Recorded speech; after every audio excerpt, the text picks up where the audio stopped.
Hey everyone, welcome back to Choose Inclusion. We are joined today by Yolanda Chase as part of our continuing series on Black Voices Matter. And Yolanda, fun fact, Yolanda, Mike, and I were actually on a panel together. It was the first time I met Yolanda, I think about 3 years ago at the Global Minded Conference, when we were all talking about the intersection of diversity and tech. And we all kind of brought in our own experiences. Yolanda was working at Arrow Corporation at the time as the head of DEI.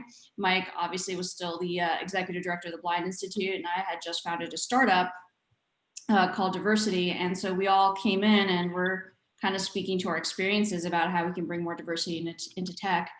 Yolanda is now the founder of Diversity Waymaker, working to help companies, organizations, higher education across all different industries to help bring more diversity and inclusion into spaces. And so love to welcome Yolanda today. Thank you. Thanks so much for having me. And of course, Yubi and Mike are with us as usual. So, hey guys. Welcome back. Hey guys, welcome back. So Yolanda, let's, we always start off with a very important question, which is, how are you feeling in this time that we're in right now?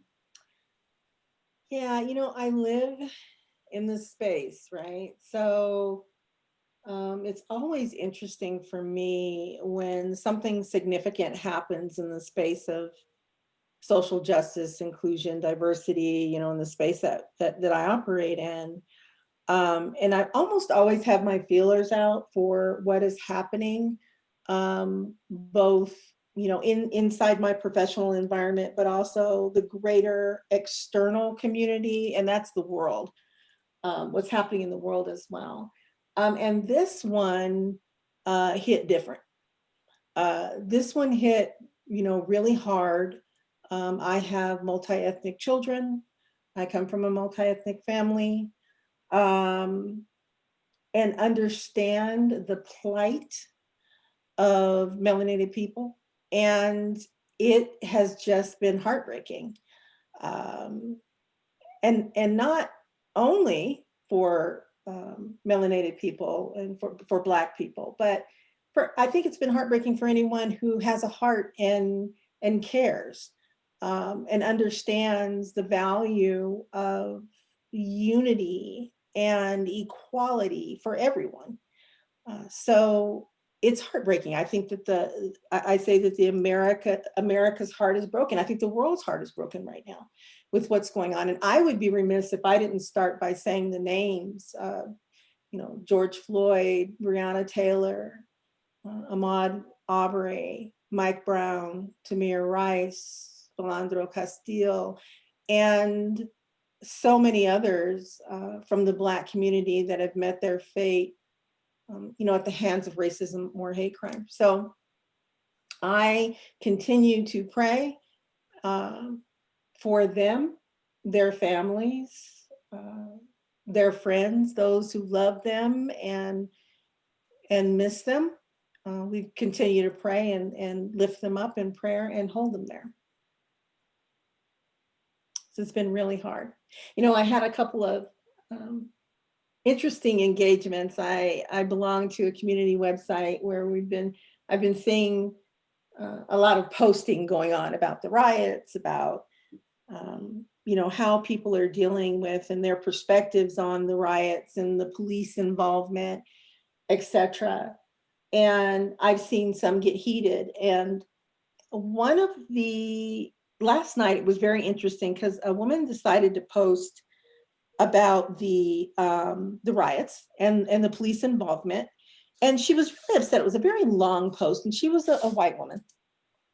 Very, very long post. She just kind of went into detail to talk about how she just wished everyone would just forget about color and everyone would just operate, with the intention that, we're all in this together, and we're, that there is we shouldn't look at each other based upon color.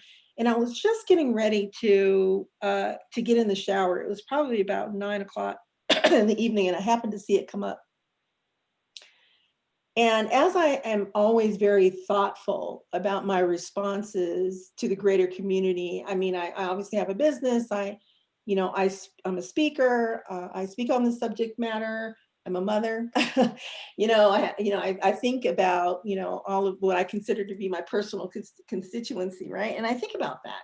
And I think about how I'm coming across to the greater community as I articulate my view and through my lens. And so as I was reading, this very long, very well thought, through comment by this woman, I said, I think what's missing here for her is some people just are not quite operating on the sufficient level of what I call of diversity consciousness.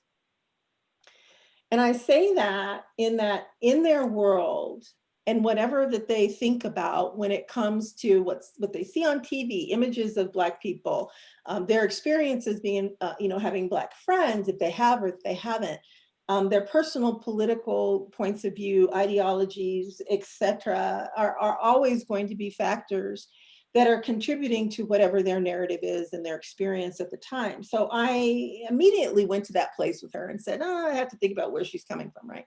So let me go and operate from a higher consciousness before I reply to her, because I did want to reply. So I did that and I took a moment. And when I replied, I thanked her for her perspective and told her I understood where she was coming from. And then I went on to explain to her that the beauty and the value that we find in individualism is our diversity, is the fact that we are different. It's the fact that we can look at each other and see that even though, and I consider everybody's a reflection of me, so you'll hear me say peace reflection a lot, because that is what I believe, that we're a reflection of one another.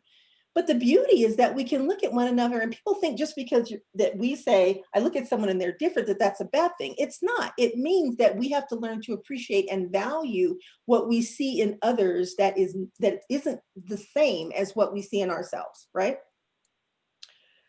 And I think if we get to a point as a society that we don't look at people and see that they are whether gender fluid or whether they're LGBTQ or whether they are, Black and whether they're Asian, whether they're, and then immediately go to a place of appreciation and honoring of that uniqueness, then we're on the wrong path, because it's never going to go away. That's not going to go away.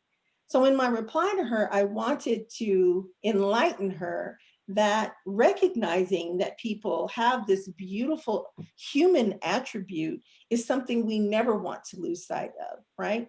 But we do want to insert through that same lens, that they should be treated equal. Everyone has a right, their God-given human right, to be treated equal.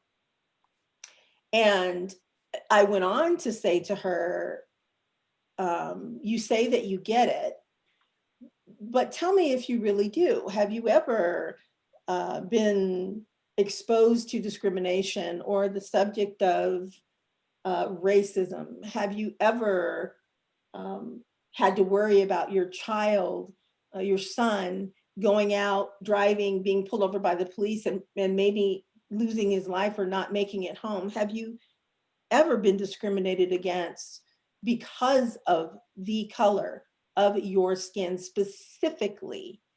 Have you ever experienced these things? And she came back with a very interesting answer and said, well, I'm a single mom, and I feel like I was discriminated and kept from getting some of the services that I needed because I was a single mom. And I replied back to her and honored the fact that that's a very difficult thing. It's tough. And I think that people should always feel, a sense of sadness when it comes to being denied for any kind of a service that's going to help them raise a child or live the fullness of their life. But at the same time, I also wanted to point out the difference between that kind of discrimination and discrimination that she's seeing Black Americans dealing with right now. And at the end of the day, it ended up being a very fruitful conversation. And I believe that she walked away, as I also offered to her the option to become more enlightened by reading a book called How to Be an Anti-Racist. It's an amazing book. I encourage people to pick it up by Ibram X. Kendi. Amazing. It talks about the plight of Black people, racism, and a little bit of the intersectionality as well. And I believe that she will go and get that book and read it. So we have an opportunity to be responsible during this time, to educate and help guide people into understanding that don't. Our natural tendency right now, as we are very raw, everyone is raw.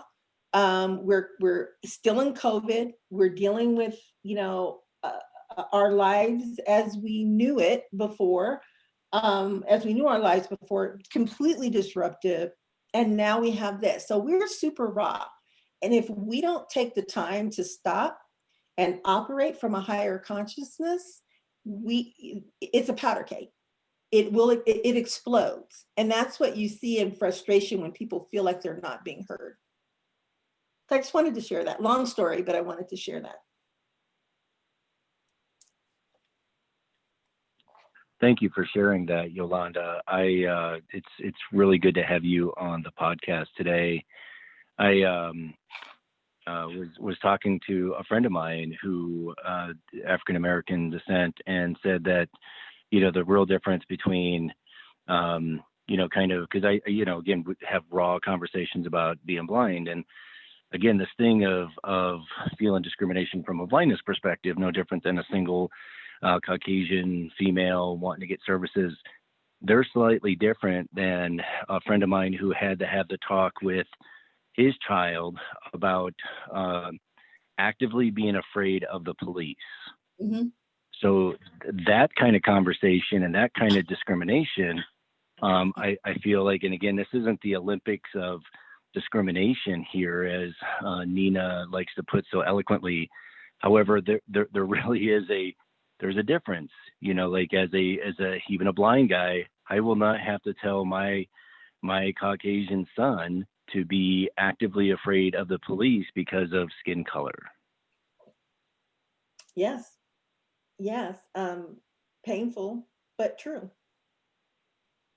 Yeah, Yolanda, I have to say, you are incredibly gracious with people when it comes to all of these conversations. I think that there's a lot of different ways that a lot of people are approaching these, and there's a lot of emotions behind a lot of it. And so, the fact that you are having these conversations and creating space for other people to be acknowledged and heard, even at a time where I feel like, personally, I don't feel like now's the time to allow those other voices to be heard, but, that's incredibly gracious of you to be doing that, especially as a Black woman today. I have to ask, can you tell me a little bit about what you're seeing in the corporate world right now? I mean, I think that there's an element of corporations coming out. And, you used to work with a Fortune 500 company. You have 30 years working in the HR sector. What are you seeing is happening in terms of company responses? And what are your thoughts and feelings about that? And this is an interesting, thank you for asking me that question, because there's a part of me, as I see organizations speaking up, making their statements, really standing up and saying, we stand by the Black community, we stand, saying George Floyd's name, talking about systemic racism, talking about, the injustices that are happening. And I ask myself the question, and some of them I go to their websites and I just kind of look to see how diversity is being talked about within their organizations from an external perspective. Sometimes I Google to see, and I'm left sometimes wondering, or left sometimes feeling like, is this something that some organizations are saying right now because they have to jump on the bandwagon because they're afraid they may lose their customer base or their employees are going to be in upheaval, which they should be concerned about those things. And others, I know that it is authentic, and I can go and do the research and see kind of the connection between what they're saying now and their actions of what they've been doing. Maybe I go and look at their leadership teams and to get a feel for whether or not their executive leadership is reflective of people of color and gender and gender identity sometimes as well. It's important for organizations right now, if they're going to start talking about what they stand for and who they stand with, to ensure that they are truly walking the walk and talking the talk. And that means every day. That means starting to look at their internal systems and being able to be very transparent and very real with themselves about what is happening within their own backyards and their own organizations that might be perpetuating some of this viewpoint. There are many organizations that, the issue of equality and parity from a systemic standpoint is rampant within the organization, and a blind eye is being turned. And no pun intended, Mike. But I really believe that is exactly, what is happening. So I see, the intention, these organizations really wanting to be a part of the solution and not the problem. And I would challenge each and every one of them to make sure that they're actually living those values internally. And if they are not, that they begin to do that and look for ways that they can do it on a regular basis. As I mentioned before, this is, in our pre-conversation, this is not the first time in history that this has happened, and it certainly will not be the last. So what we build today, we have to respect in the future and make sure that we're building even further, on this idea. That's a really interesting distinction that I hadn't thought about that you just made me think of. I love this perspective because one of the questions I was going to ask is, do you, given your role in the community and your previous role at Arrow and now the work that you're doing as a solopreneur and consultant in the diversity space, I was curious to know how many people have been reaching out to you going, what the heck am I supposed to do? But it's interesting because there's that group of people, and then we've certainly had customers of ours kind of reach out asking that same question. But then on the other hand, you do have those groups who are putting out these messages that, and to your point, is that just another PR move for them, Right. or are they really behind this, right? Are they really behind Black Lives Matter? Are they really listening to all of their employees? Are they really making an effort to change? And COVID was sort of the first opportunity, and I kept saying that was a once in a lifetime opportunity for companies to sort of step back and reboot any kind of diversity and inclusion strategy that they had, right? Or at least give it some vigor. But then here we are now with a very specific second opportunity.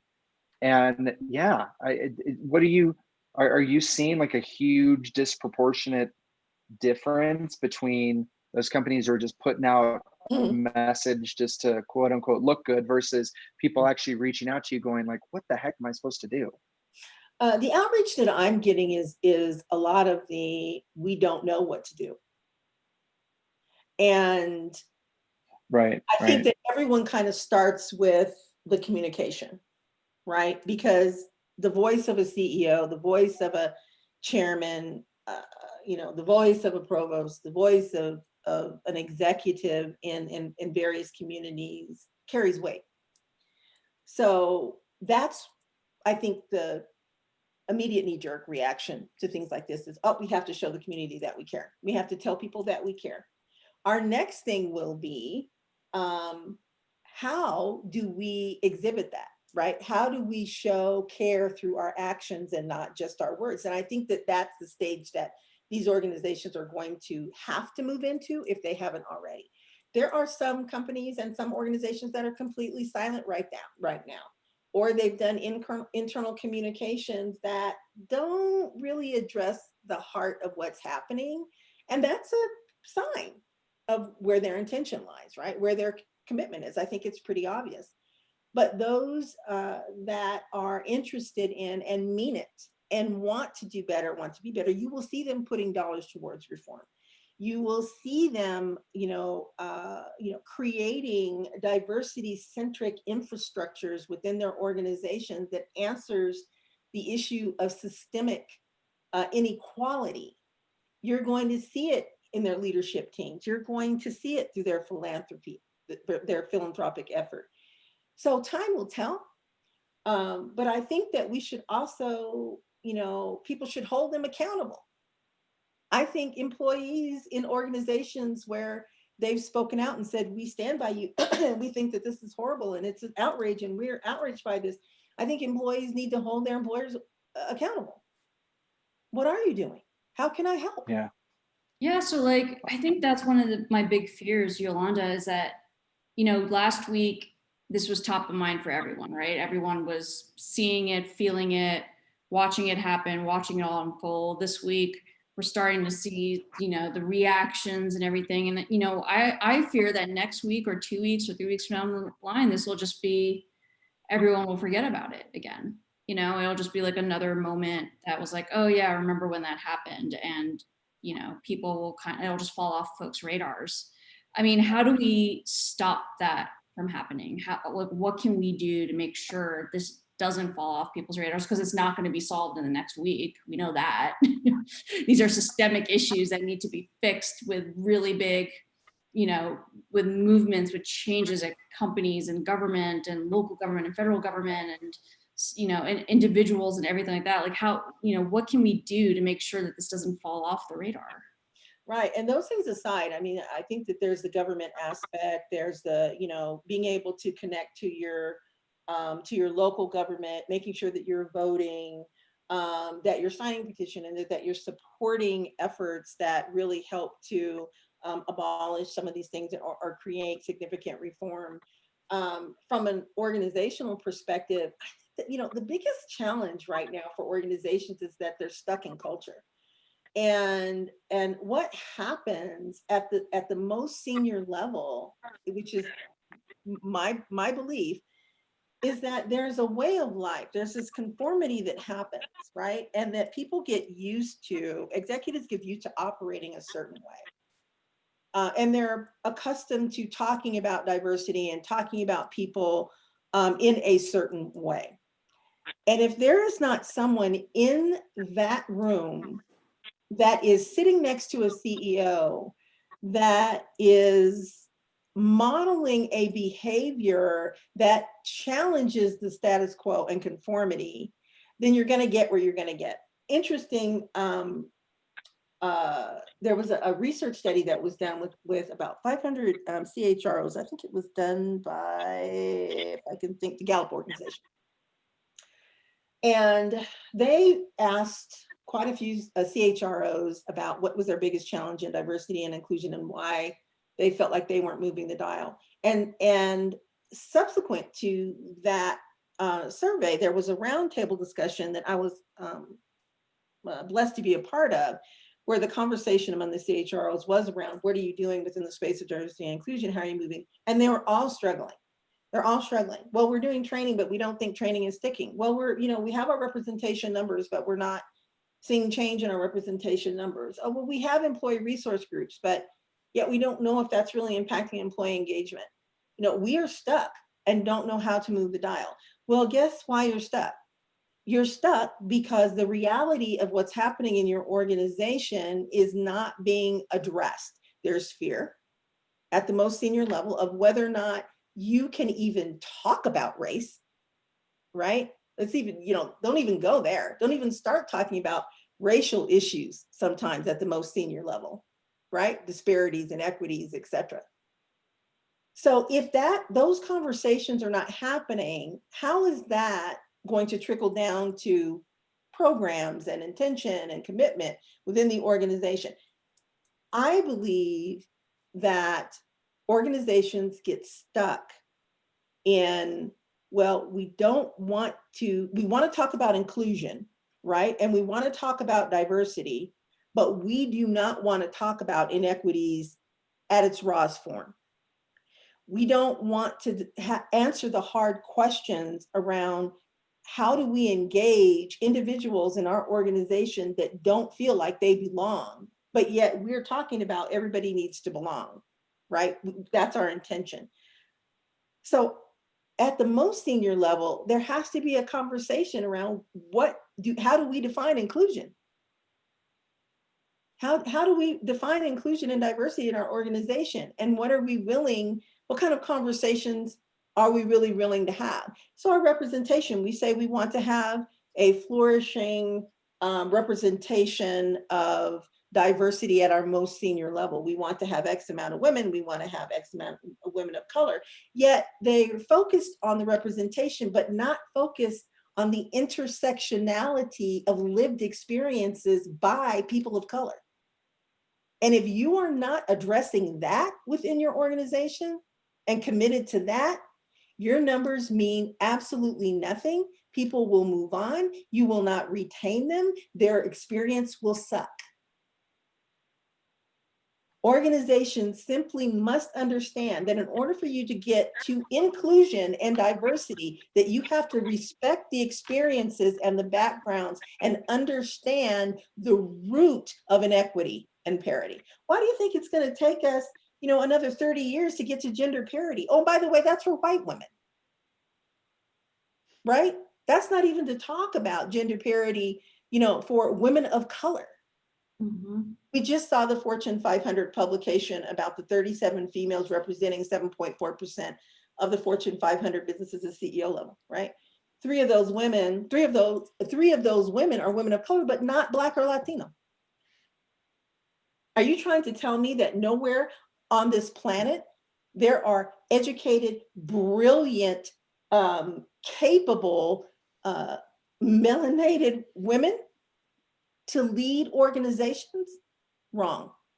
So what I want to see organizations doing to help bridging some of this gap and inequality is committing to not just placing people of color and women of color on their boards, I mean, that too, and in roles as CEOs and executive leadership. I want to see them develop and invest in and pull them up within their organizations. They're fully capable. And to me, that's not happening because they don't want to talk about the issues, and they must be discussed.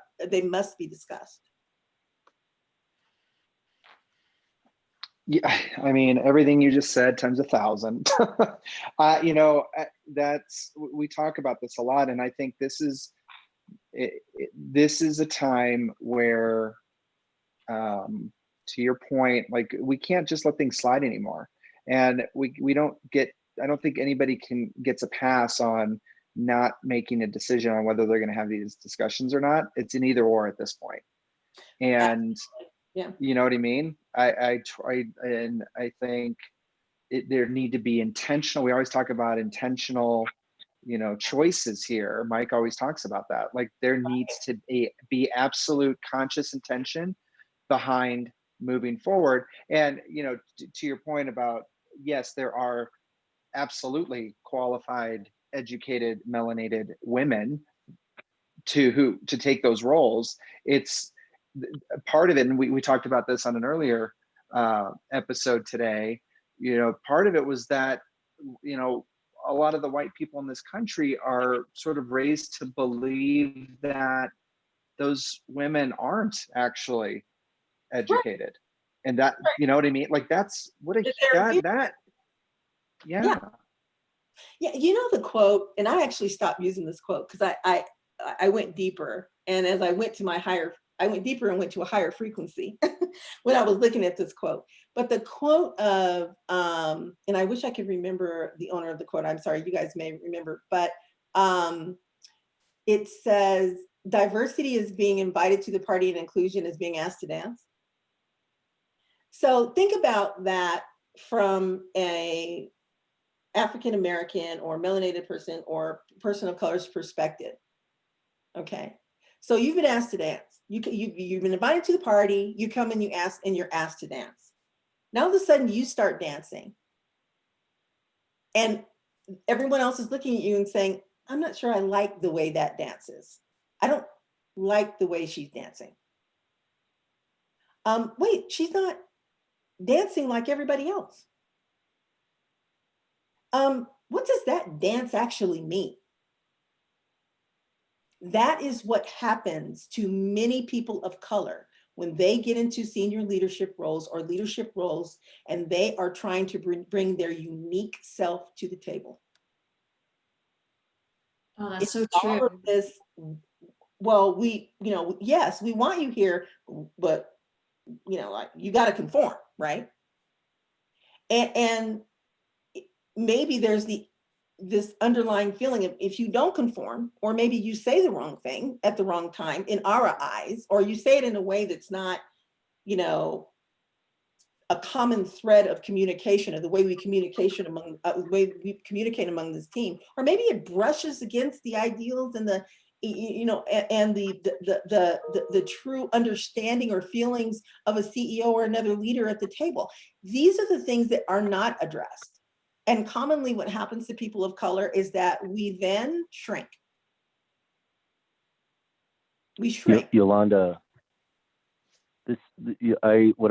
I'm so loving this story, and because I'm hearing you speak from the space of experience.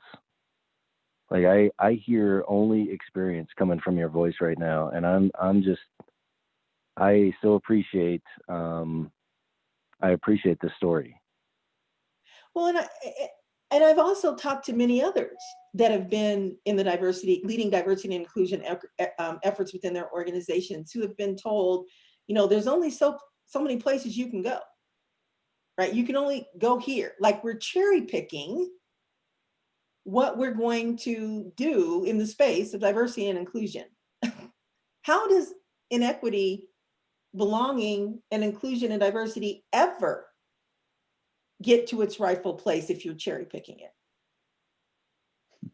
That's so true. That's so true. Gosh, Yolanda, this has been an amazing conversation. I think you've just brought in so much to the table today for our listeners to internalize. I hope that they come back, and we're going to be publishing this on Spotify and Apple Podcasts. I hope they come back and listen to this at least 10 times over, because I think people need to walk away and internalize everything you said today and figure out exactly how to apply that back. Yeah. And I open myself up for conversation. People want to connect with me on LinkedIn, or connect with me on my website, diversitywaymaker.com. Connect with me on Twitter. Let's keep the conversation going. Ask the question. I will certainly be there to give answers, and also to listen and to brainstorm idea. I think it's important. Well, thank you so much. Couldn't agree We'll more. definitely put your contact info then on our website, and on the YouTube link and everything like that, so people can connect with you. Yolanda, thank you again. Thank you to all the listeners for joining us. We're going to be continuing the Black Voices Matter series tomorrow, and every day for the foreseeable future. And Mike and Yubi, thank you again for joining today and being a part of this conversation too. I'm grateful. Thank you, Yolanda. These reflections. Have a good one. Yeah, Yolanda. Yeah, thank you for trusting us, and thank you for giving us the opportunity to listen. Thank you, everybody. Always. Take care, everyone. Thanks all.